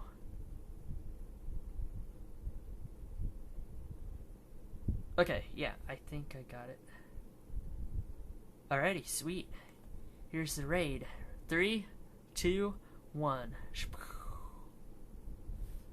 There we go. Raid complete. Yeah. I just need to clean off this table here for right now. I could probably, like, I don't know if I want to say that on a separate video on my channel or not. I did get a bunch of, like, bulk cards from Paldea Evolved that I still need to sort through. I don't know if I'm going to just, like, sort them here right now, but it's kind of a bit late. I could also just, I don't know. There are a ton of interesting cards in Paldea Evolved I want to discuss about. There are a ton of interesting decks. Yeah. Yeah. This card here, this Irida, this is a really good supporter. Everyone uses Irida. If you're using water Pokemon, they're probably using Irida. You're so well ready. Thank you, AdverturesOfAnna. Says, you're so wild, Brady. Aw, shucks. Oh man, here's the pal pad. So this pal pad, I was supposed to use it to pull out an Irida or something like that, Arvin, or to get things out of my discard. You use it for supporters, so if I wanted to pull out the Misfortune Sisters, put it into my deck, hopefully find it again, or Iono. Also get Iono too. Oh! Thanks so much, Paparazzi6492. Thanks so much for the follow, I appreciate it. Nice stream you got going too. I saw you're doing TCG stuff. Nice, man. Thanks so much. Hope you're doing well. What other cards are in here? I think we went over the Baxcalibur, so that's its ability is just really golden. It's very crucial to some of these decks that you could use water energy.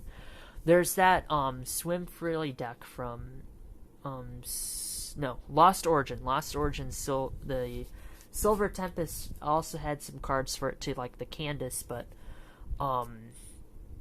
Lost Origin, Swim Freely. You could also use Oceanic Accompaniment from that Finneon.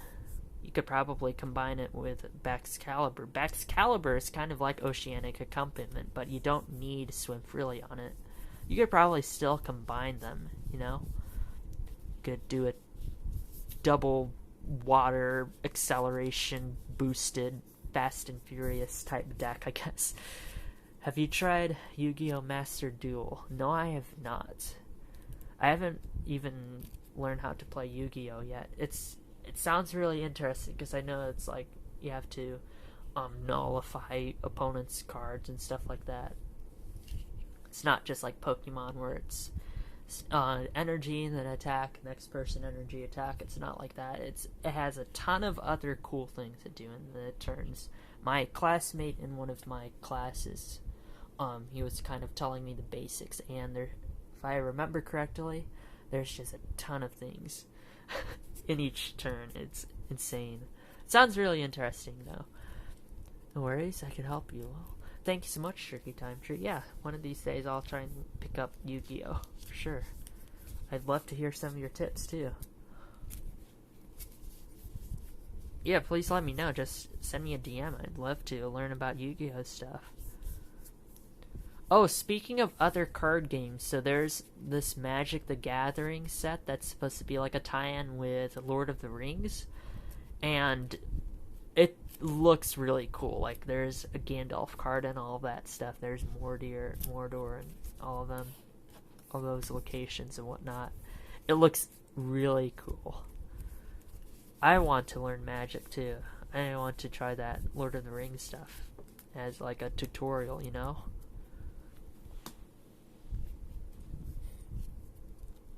This is how you actually shuffle, according to some of the people who play at locals and regionals and stuff like that. You have to do it really fast. I've just picked up how to do it. So I do it very, very slowly.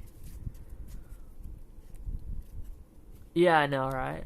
I want to learn all these cool card games and stuff like that. You know, one at a time. We'll get to all these cool games and master them eventually if we just keep at it. That's my philosophy. Just keep at it, at a hobby you're interested in trying out or something like that. Don't worry, you'll be able to do many hobbies and even surprise yourself too, I bet. I know I've surprised myself with picking up another instrument, and now it's one of my favorite instruments to play. Picking up another instrument too, I'm trying to learn mandolin, but I don't know, I always get, because of how tightly the strings are wound and stuff, I always think I'm going to snap it. So I'm like very timid when I'm trying to pluck or strum the mandolin. I keep thinking I might like break the instrument if I do, because the wire, or not the wire, but the string is under so much pressure, especially on that high E string. It's kind of like, oh man, I might just like snap it or something like that. So it's like a violin, so it's tuned like a violin, and then you hold it at an angle because you want your hand to be you want this hand to not be like across like this. You want it kind of going down. You also kind of have to hunch over, which I do not like. That's why I just hold it. There's a professional mandolin player. He holds it kind of perpendicular to his body. That's what I've been doing. You're supposed to hold the mandolin at like an angle around 40 degrees or 45, 50, something like that, to make sure you have your arched fingers a diagonal instead of across like this, up and down. I've been trying a Vivaldi piece on the mandolin. Very slowly, mind you. I can't play it really, really fast because I'm just still starting out, and it's Vivaldi, so he has a lot of interesting but complex 16th note patterns and fingerings for those notes. It's a very pretty instrument, I'd say. It's very light sounding. It's also very plucky too. It's very energetic, the mandolin. It's also, yeah, I know it's also like a bluegrass instrument. I kind of want to try in that sphere of mandolin music as well. Bluegrass and country. My sister knows how to play violin, so if I pick up the mandolin in that style, she could probably learn fiddle music. We could start like our own bluegrass group or something. I don't know.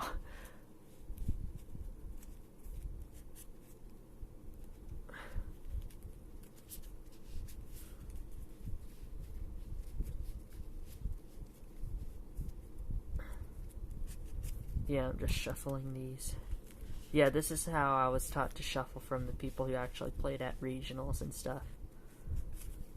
I'm supposed to cut my hand, and then, like that, Mr. Greg said, make sure the cards are loose. I'm trying. I think I'm getting better at it. It's just very slow right now. Go at an angle. He also said to go at an angle, which does help out a lot. It does. Look at that. It's much easier. There we go. It's very shuffle now. I'll just go like that. It depends on the card sleeve too. Like, some of them are much easier to shuffle than others. I've noticed that. Like, I literally have one pack that hasn't been opened at all. It was like from back in the day or something. Oh, of like Magic cards or Pokemon cards.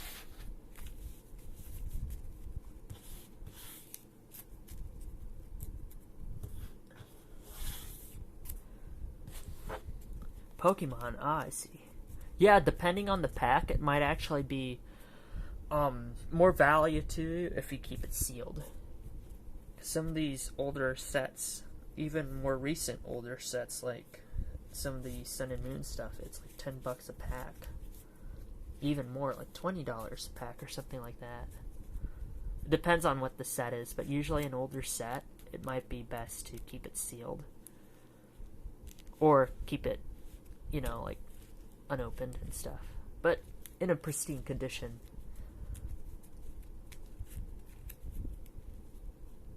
I opened all the booster packs I have. The only old stuff I still haven't opened are Celebrations ETB. That set came out in like 2021 or something. And then I have 2 Sword and Shield base just sitting there. Just 2 booster packs of it that are sleeved. The second pack is like barely open. I just peeked at it and was like, yeah, it kind of got ripped. Oh, I see. Yeah, well, if it piques your curious, it's very interesting. If only Twitch had that thing, you will buy a Pokemon thing for $100 now. JK, it's not worth $100 for one pack. That's more than a Switch game. It depends on what pack it is. Yeah, if it was like, it depends on the pack, because $100 for like a pack of Aquapolis or something like that, a heavy pack of Aquapolis, or one of those older sets, you know, that's a steal. That's a great deal for that. Base set, anything like that, a heavy pack of base set for $100. Oh man, that's a good deal. Yeah, that's more than a Switch game though. Like, I remember over 2020 and 2021, people would buy out the whole shelves at Target and stuff, like those stores, and then they would sell on eBay. They would mark it up by like 200%, so like triple the actual MSRP and stuff like that. Yeah. Oh, here, could you just hand it to me? I'm still straight. I'll just do.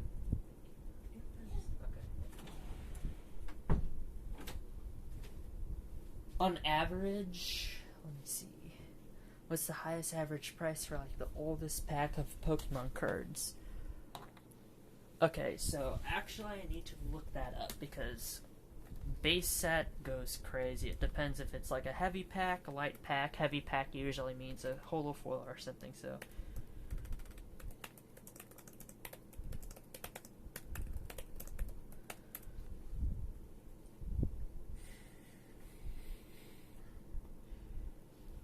Right, so a booster pack of base set.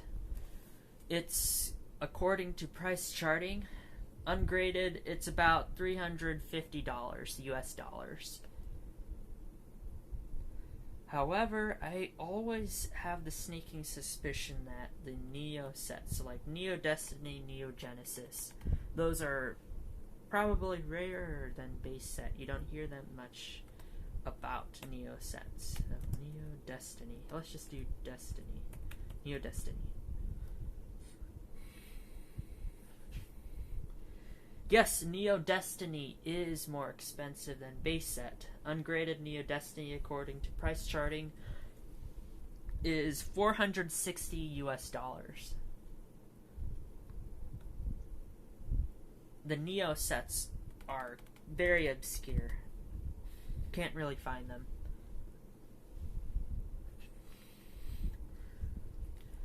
Compared to the most recent set, which is Paldea Evolved.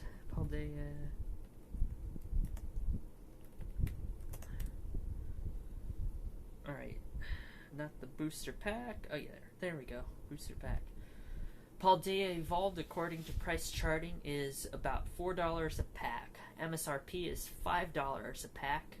And TCG Player lists them at... Where's their booster? I guess you can't find the booster pack on TCG Player. However, I could go and...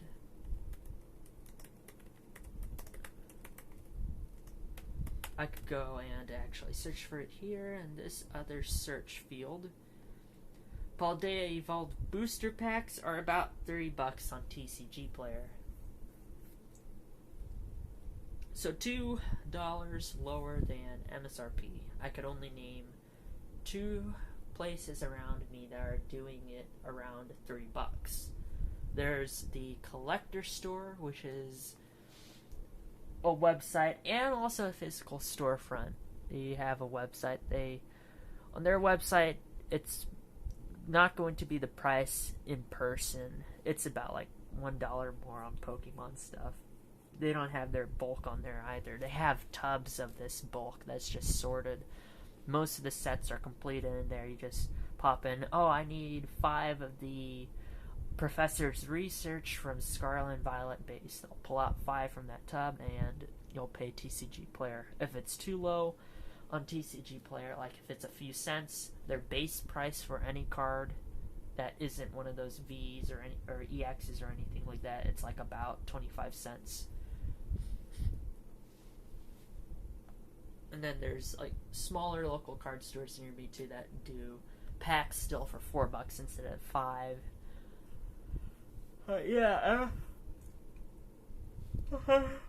Sorry. There has been some like inflation taking into account these TCG prices and whatnot. Just single cards individually from Pokemon Paldea Evolved. So there was this Magikarp card. Let me try and pull it up. I didn't know if I could share screens on Twitch and mobile, but I could just pull it up and show it underneath the camera. Okay, so this Magikarp card from Paldea Evolved, it's had quite of an interesting history. I'll just share my screen this way by putting it on underneath the camera. See it. So this is the Magikarp from Paldea Evolved.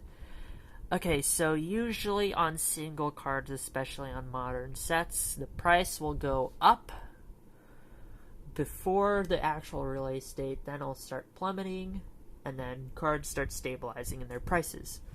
However, with Paldea Evolved, we have of course, the increase in price for a bit, right around here. Release day settles in, it drops down to about $50, but it's saying 23 right there. That's just the market. And then we have this most recent jump all the way to $60. It's supposed to be going down, but it looks like some people are speculating at some market manipulation, and then also fear of missing out also is driving the prices up, and it's now at $60. So yeah, Magikarp is splashing and jumping all the way up there. Another card from Paldea Evolved that kind of has the same effect is the Tyranitar card. Let's go find that one. Did I just misspell Tyranitar? Yeah, I did. There you go. It's this Tyranitar card. Alright, so this Tyranitar, it has dropped in price, so it looks like the price is stabilizing a bit. Again, we see the same trend. Whoops, sorry about that. Just knocked the camera. Let me fix that. It's about to fall.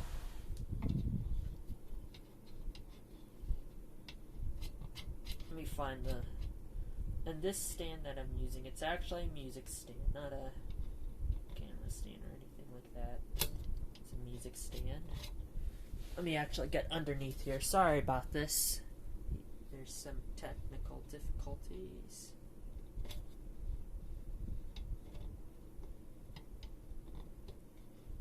This stand's leg is wonky a bit. Lack of better words. It's wonky.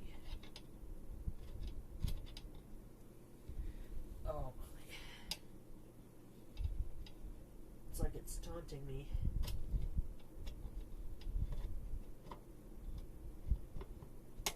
There we go. Crisis averted. Alright. Yeah, the stand was taunting me. It's playing mind games. Alright. Yep, I'm using a music stand. Alrighty, so we see the same trend in the Tyranitar card. So we have pre-release, so $22 around pre-release.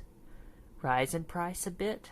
It starts going down once the set is actually released to about $15-20. Then, most recently, over the weekend and the past few days, it shot up like nuts.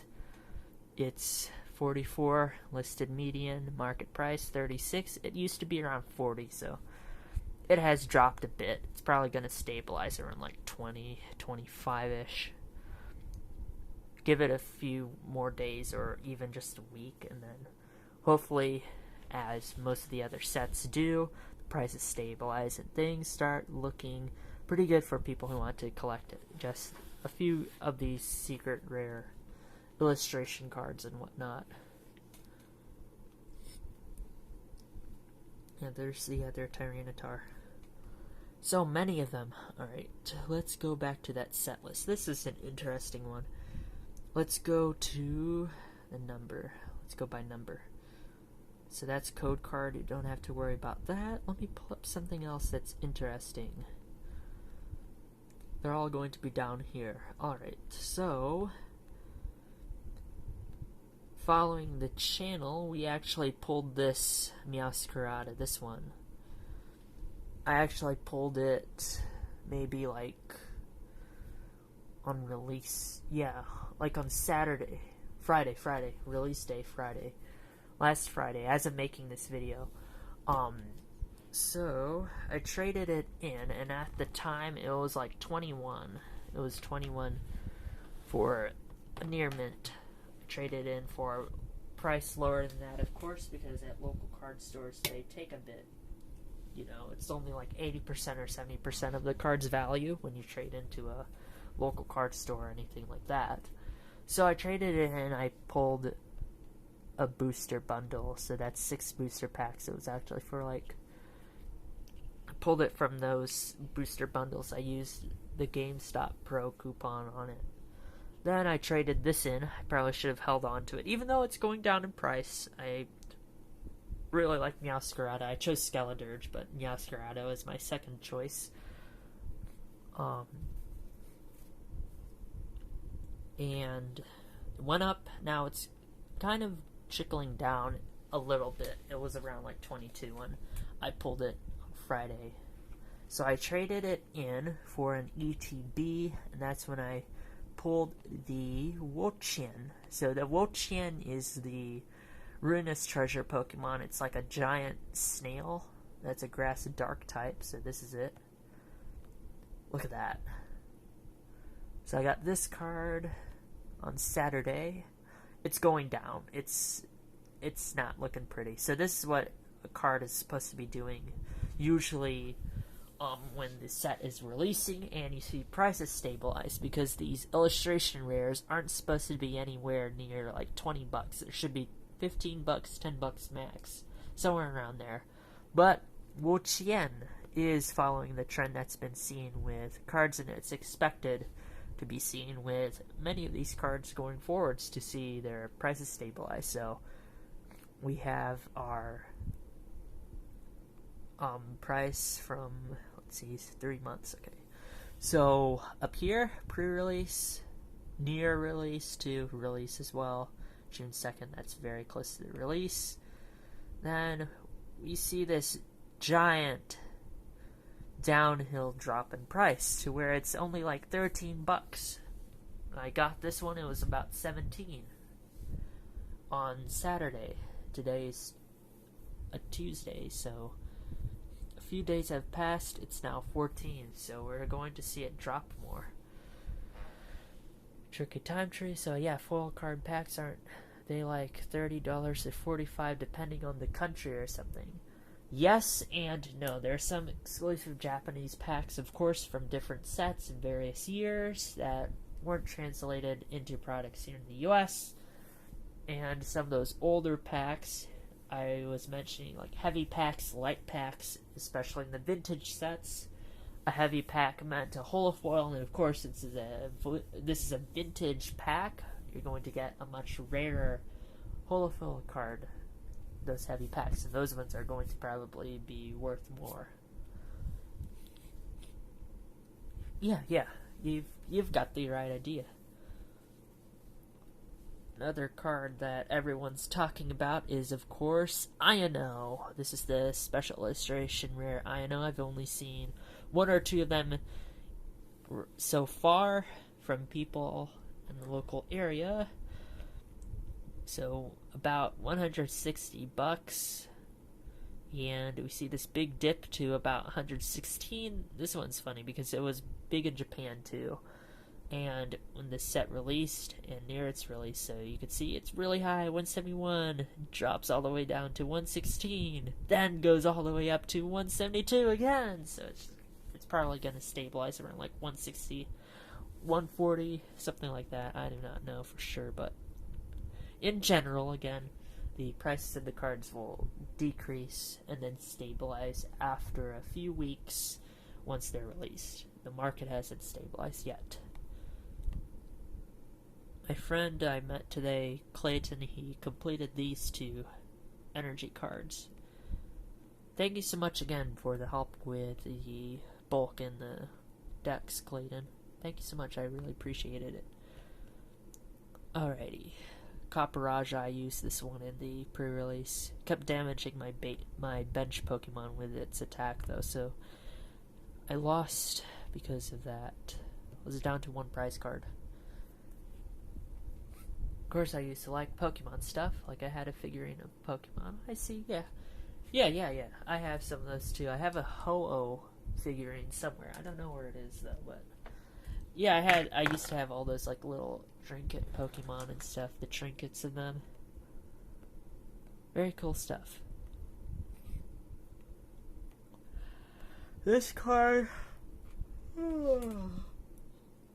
is supposed to go well with the Alolan Raticate deck that I have, but I still haven't pulled one of these. I might just order it.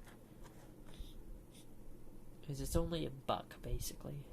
$1 US. Oh, it might have disappeared. The crazy thing is I got 333 Pokemon thing and a 33 McDonald's number for my order. Oh, cool. Interesting. That might be your lucky number, who knows?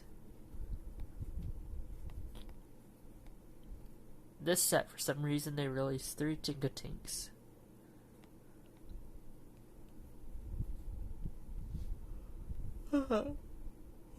That's an interesting coincidence.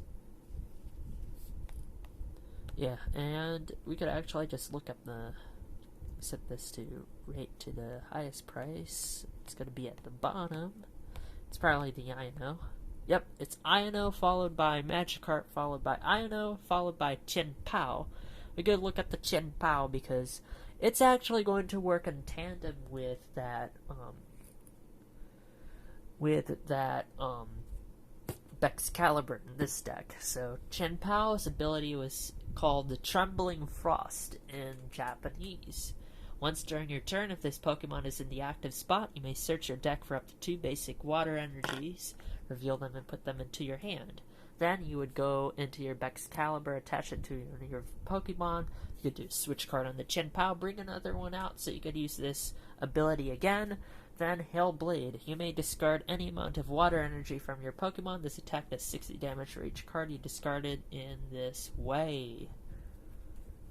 So there's a great synergy between Chin Pao and Bexcalibur. Let's see if I can pull one out right now. There it is. These two go together. They're inseparable, basically. Boop. Boop. There. Give little Chin Pao here a boop on the snoot right there. Let's see. There it is. Boop. Alrighty. Yep. Oh, your phone number is 333TimeTree. I see. There's that lucky number again, I see. Alrighty, well, I think that's gonna call a night right now for me. Oh, like Wugtrio, it's kind of friendly if you play it a few times, and gosh, when I got started, I didn't have much to start with. I already got like max gems. Oh, nice, even though I play Unite most of the time. I had need to go back into Unite. I started playing, but then the season ended. I need to start using those Glaceon again. I really love Glaceon. So much fun, the Icy Wind. For sure, yeah, make more Pokemon Unite stuff. Alrighty, well, thanks so much everyone for tuning in. Thanks so much to TrickyTimeTree, Adventures of Anna, and Paparazzi6492 for tuning in today, as well as all my viewers and all of your support. Thanks so much everyone. I really appreciate it. I'm very grateful, all of you, and thank you for such an awesome community. You have so many great people in this community. Thank you so much for all your kindness and all your time you spend with me and the rest of the community. Thank you so much, everyone. It's been great. Alright, well, thanks so much again for tuning in. Please take care of yourselves and have a good evening. Please do something nice for someone as well. Keep doing those good deeds. You're making the world a better place by doing so. Alright, thank you so much, everyone. Take care and have a good one. Good night, everyone.